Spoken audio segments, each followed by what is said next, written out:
Waktu itu sempat ramai berita bahwa pajak negara naik 12%. Nggak berhenti di situ. Bahkan pemerintah juga mencari cara lain untuk memperluas penerimaan pajak. Misalnya kayak setiap transaksi belanja online dikenakan pajak. Atau bahkan sampai pembelian aset digital seperti Bitcoin itu pun kena pajak. Tapi pernah nggak sih kalian mikir, kenapa setiap warga masyarakat itu mempunyai kewajiban untuk membayar pajak? Sebelum itu, perkenalkan, saya Fahri Akbar dari kelas 11 AKL 1, siswa yang mempunyai ketertarikan di bidang ekonomi, terutama di dalam dunia investasi. Sebelum itu, kita harus tahu dulu apa itu pajak dan kenapa pajak itu diberlakukan.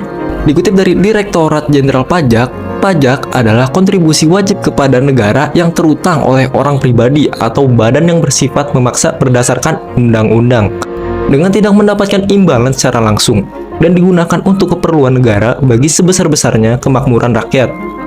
Sedikit rumit ya, paling kita buat analogi sederhana.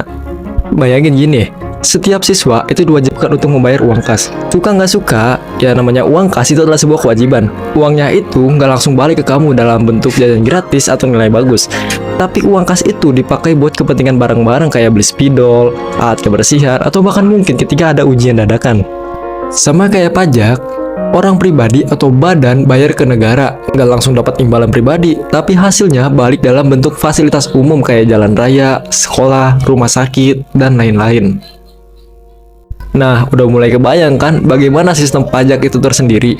Jadi kalau kita simpulkan, fungsi pajak itu untuk memberikan modal agar negara dapat berkembang. Fungsinya bukan hanya untuk fasilitas saja, tetapi juga untuk mencegah inflasi, menggaji pegawai negara swasta, serta memberi tunjangan untuk rumah DP.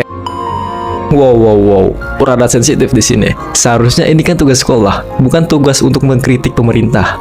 Nah, dari kasus tersebut, disinilah pentingnya kita paham tentang subjek dan objek pajak.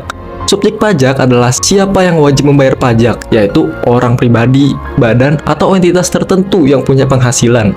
Sedangkan objek pajak adalah apa yang dikenai pajak, bisa berupa penghasilan, transaksi barang atau jasa, bahkan aset tertentu. Kalau kita kaitin dengan dunia investasi, terutama saham, jelas banget perannya bahwa investor ini sebagai subjek pajak yang punya kewajiban atas penghasilan, termasuk dari dividen atau capital gain. Sedangkan saham itu sendiri bisa jadi bagian dari objek pajak ketika ada transaksi atau pembagian keuntungan. Jadi aturan pajak ini bukan cuma teori, tapi langsung bersentuhan dengan keputusan kita sebagai investor. Bahkan dalam analisis fundamental, kepatuhan perusahaan terhadap pajak bisa jadi salah satu indikator tata kelola yang baik. Ya, kayaknya udah cukup sih definisi dari pajak itu sendiri.